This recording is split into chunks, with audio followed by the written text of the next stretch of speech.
20 লক্ষ বর্গ মাইল ইন্ডিয়াটা রাম রাষ্ট্রকে বানাইছে, কোন হিন্দু মিছিল করে বানায় নাই।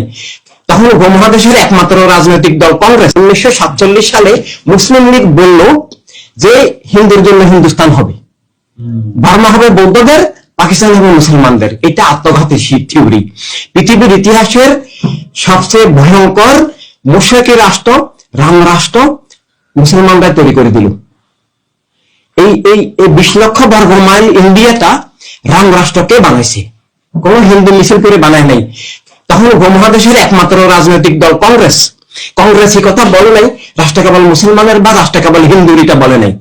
এই মুসলিম লীগে 1935-36 জন্ম হলো, 40 সালে লাহোরে মহাসম্মেলন করে ওদের লাহোর সম্মেলনে লাহোর প্রস্তাব নামে 1940 সালে বললো যে না, ইন্ডিয়াকে বিভক্ত করতে হবে এবং রাম রাষ্ট্র বানাইতে হবে, বৌদ্ধ রাষ্ট্র বানাইতে হবে, আর একটা অংশকে মুসলিম রাষ্ট্র বানাইতে হবে। এই ভুল থিওরির মধ্য দিয়ে ইন্ডিয়াটা, বিশাল ইন্ডিয়া, এটা আমরা মুসলিম হিন্দু সবার ছিল।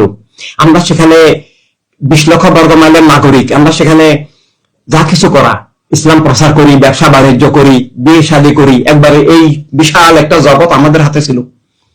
কিন্তু সেটাকে এই ভুল থিওরিতে আজকে, অথচ ওইখানে বাংলাদেশ পাকিস্তানে যত মুসলমান তার থেকে বেশি মুসলমানকে ওখানে রেখে আসছে এবং ওরা সবাই এখন ছড়িয়ে নিয়েছে, কারণ নাগরিকত্ব নাই। আসামে 40 লক্ষ মুসলমানের নাগরিকত্ব বাতিল হয়েছে। তো এটা কে বাতিল করেছে? মোদী? না, ভুল। এটা মোদী বাতিল করে না, এটা ওই 1940 সালের প্রস্তাবে বাতিল হয়ে গেছে।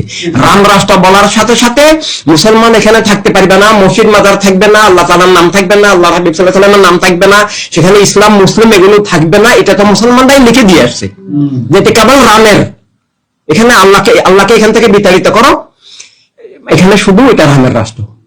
এটা তো মুসলমানদের কুফরের থিওরি।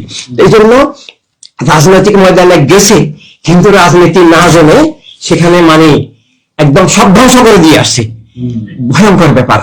তো এভাবে এই জন্য রাজনৈতিক ময়দানে চলার পথ পদ্ধতি বুঝতে হবে এবং সেখানে সেটার পথ পদ্ধতি আমাদের প্রিয় নবী আমাদেরকে দান করেছেন। মদিনার সনদের মধ্যে সেটা লেখা আছে যে রাষ্ট্রটা এক ধর্মের, এক জাতির, এক গোত্রের, এক ভাষাভাষীর, এক লিঙ্গের হবে।